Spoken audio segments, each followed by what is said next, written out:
வணக்கம் நேர்களே, மற்றும் ஒரு உதவும் கரங்கள் நிகழ்ச்சியூடாக உங்கள் அனைவரையும் இன்றைய மாலை பொழுதில் சந்தித்திருக்கின்றேன். ஒவ்வொரு வாரமும் உங்களுக்காக ஒவ்வொரு குடும்பங்களை நாங்கள் அடையாளப்படுத்தி வருகின்றோம். ஒவ்வொரு குடும்பங்களையும் அடையாளப்படுத்துகின்ற வேளையில் எங்களுடைய அன்பு உறவுகள் தங்களால் முடிந்த சில உதவிகளை நீங்கள் வழங்கி கொண்டிருக்கிறீர்கள். அந்த வகையில் இன்றைய நாளிலும் இன்னொரு குடும்பத்தை நான் உங்களுக்காக அடையாளப்படுத்த காத்து கொண்டிருக்கின்றேன். குறிப்பா இந்த குடும்பமும் அராலி மத்திய பகுதியில் இருக்கக்கூடிய ஒரு குடும்பத்தை தான் நான் உங்களுக்காக அடையாளப்படுத்த போகின்றேன். குறிப்பா ஒரு காலகட்டத்துக்கு பிற்பாடு பெண் குழந்தையாக இருக்கலாம், ஆண் குழந்தையாக இருக்கலாம், திருமண கால பகுதி என்பது எல்லாருக்குமே வரக்கூடியது ஒன்று. அதுதான் எங்களுடைய இரண்டாம் வாழ்க்கை என்று சொல்லுவார்கள். பெற்றோரோடு நாங்கள் சுதந்திரமாக வாழ்ந்து விட்டு மீண்டும் இன்னொருவரை நம்பி, இன்னொரு பெண்ணை நம்பி, இன்னொரு ஆணை நம்பி நாங்கள் எங்களுடைய வாழ்க்கையை ஒப்படைக்கின்றோம். இவ்வாறு இருக்கின்ற சந்தர்ப்பத்தில் ஏண்டா இன்றைக்கு நான் திருமணத்தை பற்றி கதைக்கிறேன் என்று சொல்லி கட்டாயம் நீங்கள் யோசிக்கலாம். ஏனென்று சொன்னால் இன்றைக்கு நாங்கள் ஒரு அக்காவை உங்களுக்காக இந்த நிகழ்ச்சியோடாக அறிமுகப்படுத்த போகிறோம். அந்த அக்கா பார்த்தீங்கன்னு சொன்னால் திருமணமாகி அவருடைய கணவன் இறந்து விட்டார். இறந்த நிலையில் 2 பிள்ளைகள் அவாக்கு இருக்கிறோம். 2 பிள்ளைகளும் கல்வியில் மிக சிறந்த ஒரு பிள்ளைகளாக இருக்கிறார்கள். இப்போது தன்னுடைய தந்தையோடு தான் தன்னுடைய வாழ்க்கையை அவர் பயணித்து கொண்டிருக்கிறார். இவ்வாறான சந்தர்ப்பத்தில் தந்தை தான் அந்த பிள்ளைகளுடைய பேர குழந்தைகளுடைய அந்த செலவாக இருக்கலாம், அக்காவுடைய செலவாக இருக்கலாம், ஒவ்வொரு விடயத்தையும் தந்தை செய்து கொண்டிருக்கிறார். இந்த சந்தர்ப்பத்தில் எங்களுடைய உதவுங்கரங்கள் நிகழ்ச்சியில் இந்த முறை இந்த அக்கா கை கோர்த்திருக்கிறார். கை கோர்த்ததற்கு பெரிய ஒரு காரணம் இருக்கிறது. படிக்கக்கூடிய தன்னுடைய பிள்ளைகளுக்கு ஏற்றி இறக்குவதற்கு ஒரு சைக்கிள் உதவியாக கிடைத்தால் என்னுடைய வாழ்க்கையில பெரிய ஒரு விஷயமாக இருக்கும் என்று சொல்லி ஒரு கட்டத்துக்கிட்ட பார்த்தோம்னு சொன்னா கணவர் இருந்தாலும் அவர் ஏதோ ஒரு விடயத்தை செய்து பிள்ளையையும் சரி மனைவியையும் சரி பார்ப்பார். ஆனால் அவர் வாழ வேண்டிய இந்த வயதில் கணவனை இழந்த நிலையில் தன்னந்தனியாக தன்னுடைய தந்தையோடு தன்னுடைய வாழ்க்கையை கழித்து கொண்டிருக்கிறார். குறிப்பா அவருடைய மனநிலையை நான் சொன்னாலோ சரி, அவர் சொல்லி நான் கேட்டாலும் சரி, அவர்களுடைய வலி வேதனை எங்களுக்கு ஓரளவு தான் விளங்கும். ஆனால் அந்த வலியை அனுபவித்தவர்களுக்கு தான் அந்த வலி எவ்வாறு இருக்கும் என்பது தெரியும். படிக்கிற பிள்ளைகள் இருக்கிறார்கள், வயதான தந்தை இருக்கிறார். இவர்களை விட்டு ஒரு வேலைக்கு கூட செல்ல முடியாத ஒரு நிலையில் அவர் இருக்கின்றார். ஏனென்று சொன்னால் பிள்ளைகளை சரியான முறையில் கொண்டு செல்ல வேண்டும் என்பதற்காக பாடசாலை கொண்டு செல்வதற்கு ஒரு சைக்கிள் உதவிக்கு எங்களுடைய உதவுங்கரங்கள் நிகழ்ச்சியோடாக வந்திருக்கிறார்.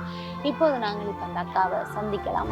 இன்றைக்கு நான் உங்களுக்கு ஆரம்பத்திலே இந்த அக்காவுடைய குடும்பத்தினுடைய சூழ்நிலையை எனக்கு தெரிந்த அளவு உங்களுக்காக நான் சொல்லியிருந்தேன். இந்த அக்காவோட தான் நாங்கள் இன்றைய கதைக்க போறோம். பார்ப்போம் இப்ப அவ இந்த நிலையில இருக்கிறோம்னு சொல்லி. வணக்கம் அக்கா. வணக்கம். வணக்கம். இன்றைக்கு உதவுங்கரங்கள் நிகழ்ச்சியோடாக உங்களை சந்திச்சிருக்கிறேன். சரி, உங்களோட குடும்பத்தின் அறிமுகத்தை கொஞ்சம் சொல்லுங்க. எனக்கு 2 பிள்ளைகள் இருக்கினான். ஹஸ்பண்ட் இறந்து போயிட்டார். நான் அப்பாவோட தான் இருக்கிறேன். அப்பா தான் எங்களை பார்க்குறேன். சாப்பாடு என்னாலும் சரி, பிள்ளைகளுங்க சிலவுகள் என்னாலும் சரி, அப்பாவோடான் இருக்கிறேன். மற்றது அவை ஸ்கூலுக்கு போய் வர்றது கொள்வது எல்லாம் அப்பா தான் ஏற்றி இருக்கிறாரு. ஏன்னா 2 பேர். மூத்தவரை கொண்டு போய் முதல் ஸ்கூலில் விட்டுட்டு தான் 2வது ஆளை திருப்பி ஏற்றி கொண்டு போடுறது. அவருக்கும் இப்போ 63 வயசாக போயிடுச்சு. அவருக்கும் கொஞ்சம் கஷ்டம்தான். விட்டுட்டு அவர் வேலைக்கும் போகணும். 8 மணிக்கு 7 மணிக்கு கொண்டு போய் பள்ளிக்கூடத்தில் விட்டுட்டு 8 மணிக்கு அப்படியே அவர் வேலைக்கு போயிடுவார். யாழ்ப்பாணம் போகிறது, சைக்கிள் தான் போகிறது. போட்டு அவர் பின்னேரம் 6 மணி 7 மணி செல்லும் வேற நேரத்துக்கண்டும் இல்லை. வெறும் கூலி வேலையில் தான், சொந்த தொழிலண்டு இல்லை, கூலிக்கு தான் போகிறது. இப்போ இவ்வியலை பேருந்து பின்னேரம் போல் நான் தான் போய் பள்ளிக்கூடத்தில் கூட்டிக் கொண்டு வர்றது நடந்து. இப்போ ஒரு சைக்கிள் இருந்தால் மகனே தங்கச்சியை மேத்தி கொண்டு அவர் போய் வருவார். அப்பாவுக்கும் கொஞ்சம் ஆறுதலாக இருக்கும். இனி மத்தியானத்தில் நானும் போய் கூட்டியற வேண்டிய அவசியம் இல்லை. நான் நேரத்துக்கு சமைச்சு போட்டு வீட்டு அலுவலெல்லாம் முடிச்சுட்டு அவைய கூட்டி கொண்டு வர போகணும். மற்றது ஒரு வேலைக்கண்டு போகவே இல்லாது. இப்போ மூத்தவரும் ஆம்பளை பிள்ளை தான். அவியலுக்கு பின்னால் போனால் தான் அவைய எதிர்காலத்தை நான் பிடிச்சு கொள்ளலாம். என்ன சொன்னால் இப்போ நடக்கிற விஷயங்கள் தெரியும் தானே. சின்ன நிலையே சில பிள்ளைகள் இதாக போகுது. அதால் நான் இவைக்கு பின்னாலே தான் தெரிகிறது. அந்த இதால் வீட்டில் வேலைக்கு போகிறதும் விருப்பம் இல்லை. அப்பாவுக்கும் வேலை விட்டுட்டு போகிற சூழ்நிலையும் இல்லை எனக்கு. வீட்டோடு இருந்த ஒரு தொழில் மாதிரி எதுவும் செய்கிறேன்னு சொன்னால் செய்யக்கூடிய மாதிரி இருக்கும். கூடுதலாக நான் உதவிகள் கேட்டிருக்கிறேன் நாட்கள்கிட்ட. பெருசாக ஒரு உதவியும் எனக்கு கிடைக்கல. கூடுதலாக நான் கேட்ட உதவி மாடு வளர்ப்பு. அதுன்னு சொன்னா வீட்டிலேயே இருந்து ம். ஒரு பால் எடுத்து வித்தோ இல்லை பண்ணைக்கு கொடுத்தோ அப்படி எதுவும் செய்யக்கூடிய வசதியா இருக்கும். என்ன சொன்னா வேற வேற இடங்களுக்கு போக தேவையில்லை. மற்ற இன்னொரு பிரச்சனை இருக்கு என்னன்னு சொன்னா, இப்ப பிள்ளைகளை விட்டுட்டு நான் வேலைக்கு போய் வந்தாலும் வெளியிடங்கள்ல போய்க்குள்ள தேவையில்லா கதைகள் வேற. அந்த ஒரு சமுதாயம் அப்படி ஒரு கதைகளும் வருந்தானே. அந்த இதுகளால நானும் வேலை போகின்றது, வெளியில வேலை போக விரும்புகிறேன். வீட்டில இருந்து சுய தொழிலா எதுவும் செய்யலாம். இப்போ ஆடு வளர்ப்பு, மாடு அப்படியான ஒரு இதில் தான் நான் ஆசைப்பட்டு ஒவ்வொருத்தர்கிட்டையும் கேட்டாது. இதுவரைக்கும் எந்த ஒரு உதவியும் கிடைக்கல. மற்ற அந்த QR காசுன்னு சொல்லி அதுவும் எனக்கு இவர் இறந்த மூட்டம் தான் அந்த பூம் வந்தது. அப்போ நான் அதை பதியாமல் விட்டுட்டேன். அந்த டைம்ல இது வரைக்கும் அது இன்னும் கிடைக்கல எனக்கு. இப்போதான் அதை பூம் பதிஞ்சு கொடுத்தது. இனி கிடைக்கும்னு நினைக்கிறேன். இப்போ பதிஞ்சு கொண்டு போனவ. இப்போ அதுதான் நான் உங்கள்கிட்ட கேட்போம்ட்டு வந்தேன். சரி, அப்பா யாழ்ப்பாணத்துல வேலை செய்யறாரு. அப்பாவுக்கு என்ன வேலை, என்ன வருமானம் பெறுவது?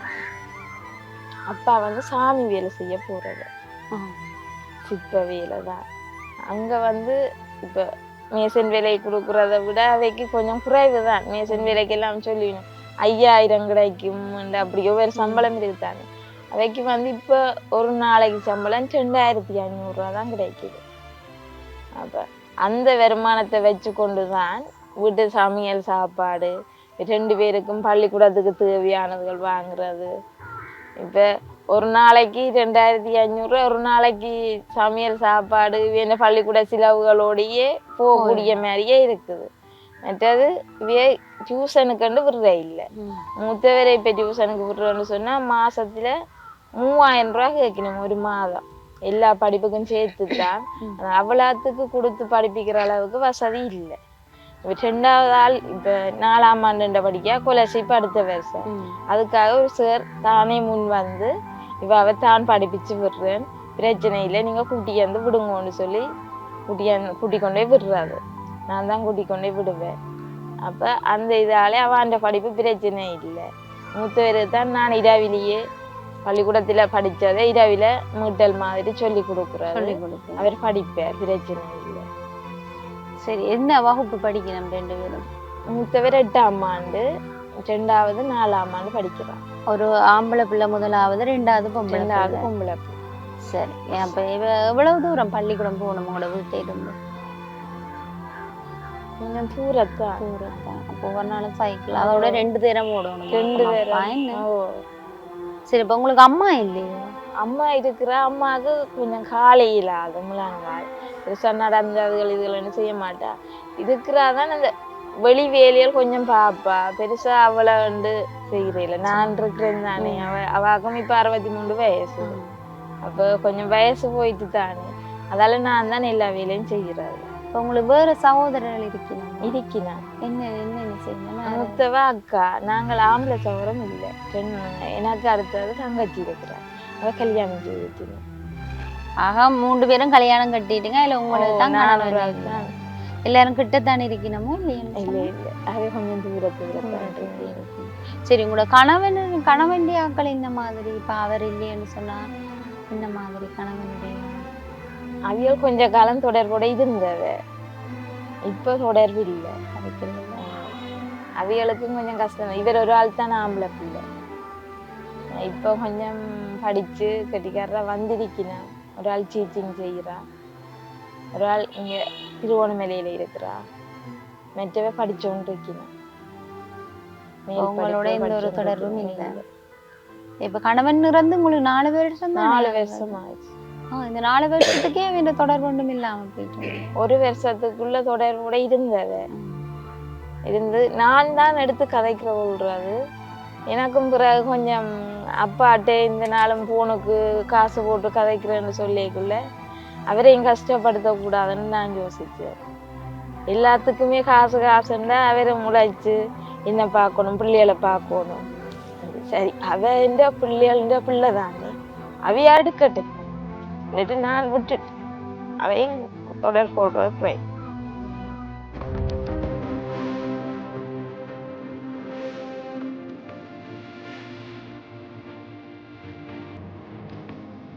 சரி, ஒன்றும் செய்யலாம், அதெல்லாம் விதி என்று தான் சொல்லலாம். சரி, உங்களுக்கு ஒரு ஆம்பளை பிள்ளை இருக்கு, ஒரு பொம்பளை பிள்ளை இருக்கு, கல்வியில நல்ல ஒரு இடத்துல வந்து அவைய நீங்கள் தான் கொண்டு போகணும். ஆனா மனசுக்குள்ள உங்களுக்கு நிறைய கவலைகள் இருக்குது, வெளிப்படுத்தாம இருக்கிறீங்கன்றது ஒரு ஒரு பெண்ணாக இருந்து கொண்டு என்னால உணர முடியுது அக்கா. ஆனால் என்ன செய்யறது, நாங்கள் சில சில சந்தர்ப்பத்துல எங்களுக்கு இதுதான் விதி என்று சொன்னா அந்த விதியை யாராலையுமே மாத்த இயலாது. நீங்கள் என்ன செய்யணும்னு சொன்னா, இனித்தான் நீங்கள் இன்னும் தைரியமா இருக்க வேணும் இல்லையோ. அம்மா அப்பா வயசானவர்கள், இனி உங்களுடைய ஆண் பிள்ளை வளர்ந்து வரக்கூடியவர், அவனை வந்து இந்த நாட்டிலேயோ சரி இந்த இடத்துலையோ சரி நல்ல ஒரு பிள்ளையாக வந்து நீங்க நாளைக்கு அப்பா இல்லாத பிள்ளை ரோட்டில் திரியிறான், அப்பா இல்லாத பொம்பளை பிள்ளை அப்படி இருக்குதுன்னு சொல்லி நீங்கள் கதைக்க விடாத ஒரு நிலைமையில வந்து பிள்ளைகளை வச்சிருக்கணும். இருந்தாலும் இந்த சந்தர்ப்பத்தில் எத்தனையோ பேர் கணவனை இழந்தாலும் சரி, மற்றவர்கள் கதைக்கட்டும் என்ன கதைக்கட்டும், நாங்கள் ஒரு வேலையை தேடி போவோம்னு சொல்லி எல்லாருமே போவினோம். ஆனால் நீங்கள் என்ன ஒரு கட்டத்தில் நீங்கள் சமுதாயத்துக்கும் பயப்படுறீர்கள். அதை விட நான் வேலைக்கு வெளிக்கிட்டா பிள்ளைகளுடைய கல்வி கெட்டு போயிடும்னு சொல்லித்தான் நீங்கள் முக்கியமாக யோசிக்கிற நல்ல ஒரு விடயம். இந்த கல்விக்காக நீங்கள் யோசிக்கிறத நல்ல ஒரு விடயம். ஆனால் இந்த சமுதாயத்தை வந்து எடுத்துக்கொண்டுமாக இருந்தால் அந்த 4 பேர் 4 விதமாக கதைப்பினம்னு சொல்லுவேன். அந்த 4 பேர் தான் எங்களுக்கு யாருன்னு தெரியல உண்மையாவே. ஏன்னு சொன்னால் இது எல்லார்கிட்டையுமே வந்து எழக்கூடிய ஒரு கேள்வி. ஒரு ஆம்பளை பிள்ளைக்கு வந்து மனைவி இறந்துட்டான்னு சொன்னா என்ன செய்வினம், ஒரு கட்டத்துக்கு பிறகு ஐயோ வாழ்ற வாழ்க்கையில அவ இறந்துட்டா, அவன் இனி என்ன அவனை இன்னொரு வாழ்க்கையை பார்க்கட்டும் பிடிச்சமாய் பார்க்கட்டும்னு தான் எங்களுடைய சமூகம் கதைக்கும். இதே அந்த இடத்துல வந்து கொஞ்சம் வயது குறைந்த பெண்ணுக்கு வந்து கணவன் இறந்துட்டா என்ன கதைப்பின, இனி அவன் இறந்துட்டான் அவன் என்ன இன்னொண்ட பார்க்க சரி. ஏனென்று சொன்னால் நாங்கள் வாழ்கின்ற சமுதாயத்திலும் இப்படி ஒரு 4 பேர் இருக்கிறார்கள் தான். ஆனால் நாங்கள் என்ன செய்யணும், 4 பேர் 4 விதமா கதைக்கட்டுமப்பா, நான் கடவுளுக்கு நேர்மையா இருக்கிறேன், நான் சரியா இருக்கிறேன், அவ்வளவுதான் என்னை பொறுத்த வரைக்கும். ஆனால் உங்களுக்கு தான் தெரியும், அந்த ஒரு இடத்துல இருந்து கொண்டு இவ்வாறு கதை கேட்க நாளைக்கு எந்த பிள்ளை இந்த வாழ்க்கை பாதிக்கப்படுமோ, நான் செய்யாத பிள்ளையை இந்த சமூகம் கதை கேட்க வந்து இந்த பிள்ளைக்கு கொஞ்சம் விருத்தெறிஞ்சோன்னு பிள்ளை வீதியால போய்க்கோ பாடசாலைக்கு போய்க்கோ வேலைக்கு போய் இவே இந்த அம்மா தான் அப்படின்னு சொல்லி கதை கேட்க கூட அந்த பிள்ளையோட வாழ்க்கை வந்து பாதிக்கப்படும். ஆனால் பிள்ளை என்ன யோசிக்கும், அப்பா அந்த நேரம் இறந்துட்டார், அம்மா ஒருவேளை இப்படி இருந்திருப்பாவோ என்று சொல்லி யோசிச்சா நீங்க அவ்வளவு காலம் அந்த பிள்ளைகளுக்காக இருந்த நாட்கள் எல்லாமே ஒரு கேள்விக்குறியா போயிடும். ஆனால் சமூகத்துக்கு நீங்க பயப்படுறீங்கன்றது என்னால் ஏற்றுக்கொள்ள முடியாதுதான். இருந்தாலும் உங்களுக்கு தான் தெரியும், அவனவன் வழி அவனவனுக்கு தெரியும். நான் என்னடா கதைக்கிறேன்னு கதைச்சிட்டு போயிடுவேன், நாங்கள் இருக்கிற சமூகம் எப்படின்றது நமக்கு தான் தெரியும். இருந்தாலும் ஒரு தங்கையா நான் சொல்ற ஒரு அட்வைஸ் அக்காவுக்கு, மற்றவங்களை பார்க்காதீங்க, மற்றவங்க என்னவங்க கதைக்கிறவங்க நமக்கு சோறும் தர மாட்டாங்க, இந்த சைக்கிளில் கொண்டு பிள்ளை இறக்குன்னு சொல்லி ஒரு சைக்கிளும் வாங்கி தர மாட்டாங்க. என்ன செய்தாலும் நாங்கள் தான் செய்யணும். இந்த ஒரு முடிவைத்தான் நான் எடுத்துக்கொண்டு பிறகு 45 நாள் வெளிக்கிட்டேன். இல்லையால பள்ளிக்கூடத்துல இருந்து கூட்டிக்கிற ஆக்கள் இல்லை, அப்பா வேலைக்கு போயிட்டார், அப்பா வேலைக்கு போவாடிக்கு அடுத்த நாள் எங்களுக்கு கஷ்டம். அப்ப அந்த ஒரு முடிவு யார் என்ன கதைக்கணுமோ கதை கேட்டுக்கும். எந்த பிள்ளைகளை பார்க்கறது என்னோட பொறுப்பு. நான் இல்லைன்னு சொன்னா இன்னொரு ஆள் கதைக்கிறாள் வந்து என் பிள்ளைய கூட்டி வந்து வீட்டுல விட போறது இல்லை. பிள்ளைகளை பார்க்க வேணுமென்றதுக்காண்டி 45 நாள் நான் வீட்டால வெளிக்கிட்டேன். வெளிக்கிட்டு கதையல் சிலர்கள் ஒவ்வொரு மாதிரி கதைக்கிற இடங்கள் இருக்குத்தான். அந்த இதுகளையும் மெயின் பண்ணாமல் நானே கூட்டி கொண்டு வந்த காலமும் இருக்கு. இப்போ கூடி நான் இப்போ ஒரு இடத்த தனியா போகணும்னு சொல்லி சொன்னா பிள்ளைகளை வீட்டை தனியா விட்டுட்டு போற அளவுக்கு இல்லை. ஒரு ஆளையோ 2 பேரையுமோ கூட்டி கொண்டு போற மாதிரி கூட்டி கொண்டு வர்றது, மற்றது வெளியில விடுறது இல்லை. ஸ்கூல்ல இப்போ கராட்டி பழக்கினோம். எங்கண்ட அதிபர் வந்து ஒரு நல்ல வேலை ஒன்று செய்கிறார், ஸ்கூலால பழக்கிறேன்னு சொல்லி. அப்ப அந்த இதுக்கு நான் 2 பேரையுமே விட்டுருக்குறேன். ஆம்பளை பிள்ளை தனியத்தான் பழகி நல்லா வரணும்னு இல்லை, பொம்பளை பிள்ளைக்கும் அது முக்கியமான ஒன்றா இருக்குது இப்பத்திய காலத்துல. அப்ப அதாலே அவாவும் விரும்பினாங்க. இப்போ நான் 2 பேரையும் கொண்டே விட்டுட்டு அந்த டைமுக்கு நான் தான் போய் அந்த டைமு நான் தனியா வர்றதுக்கு விடுறது, 2 பேரையும் கூட்டி கொண்டு போறது ஒரே நேரம் தான். கூட்டி கொண்டு போய் 2 மணித்தியாலம் கிளாஸ் நடக்கும். அந்த 2 மணித்தியாலத்துக்குள்ள வீட்டை திரும்பி வந்து என்ன சரி செய்து போட்டு போய் கூட்டி கொண்டு வர்றது.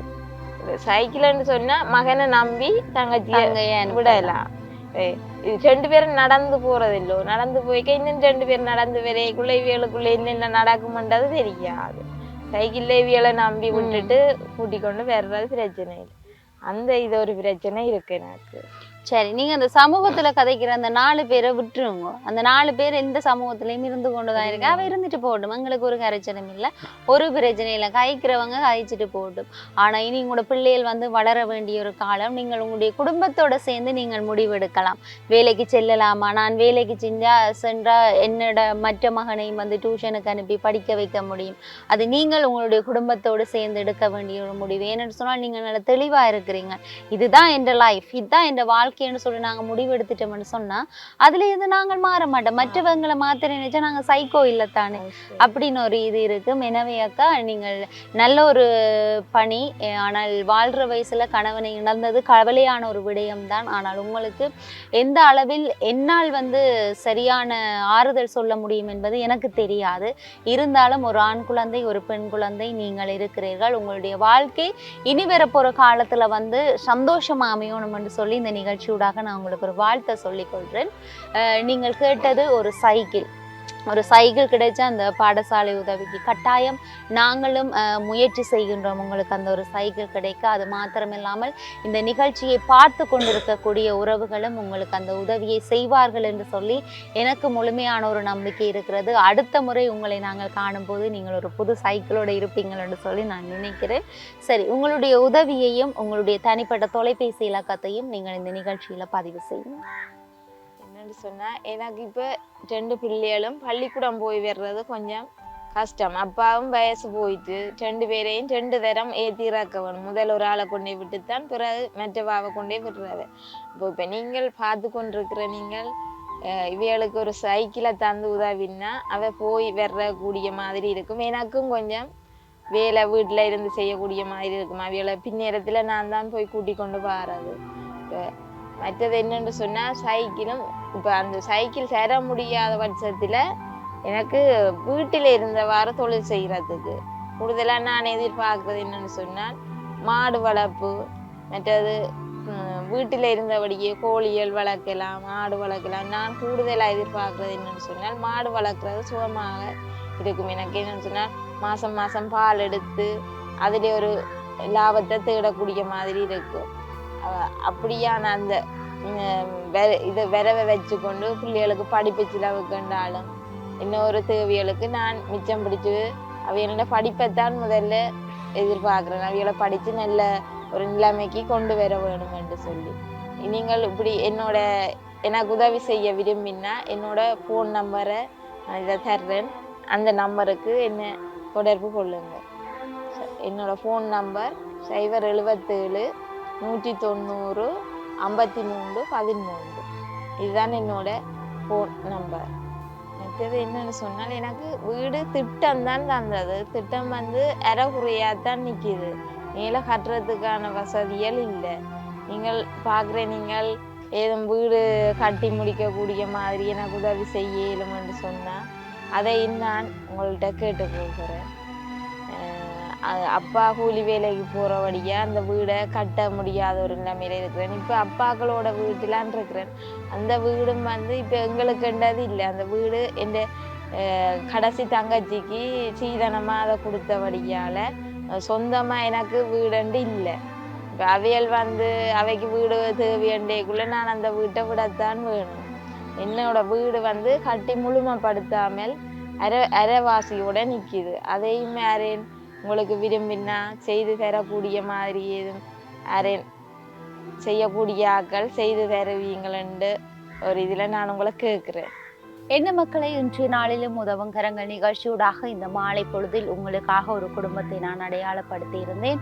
எனவே இந்த குடும்பத்திற்கு நீங்கள் என்ன உதவி செய்ய வேண்டும் என்பதை நீங்கள் தான் முடிவு செய்திருப்பீர்கள். இவர்களுடைய வருமானம் ஒரு தந்தையினுடைய உழைப்பினால் வரக்கூடிய ஒரு வருமானத்தில் தான் தந்தை, மகள், மனைவி, பிள்ளைகள் என்று சொல்லி அனைவருமே வந்து தங்களுடைய வாழ்க்கையை வந்து ரன் பண்ணி கொண்டிருக்கிறார்கள்.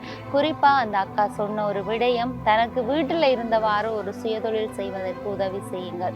ஒன்று ஆடு மாடு கோழி வளர்க்கக்கூடிய ஒரு இடத்தை நீங்கள் அவர்களுக்கு ஏற்படுத்தி கொடுக்கலாம். அது உங்களால் முடியவில்லை என்று சொன்னால் பிள்ளைகளை பாடசாலைக்கு ஏற்றி இறக்கக்கூடிய மாதிரி ஒரு சைக்கிளை அவ உதவியா கேட்டிருக்கிறார். இந்த இரண்டில் எங்களுடைய உறவுகளுக்கு எது உங்களுக்கு சரியான முறையில் படுகிறதோ, இந்த காணொளியை முழுமையாக பார்த்தவர்கள் நீங்கள் சரியான முடிவுகளை எடுப்பீர்கள் என்று சொல்லி நான் நினைக்கிறேன்.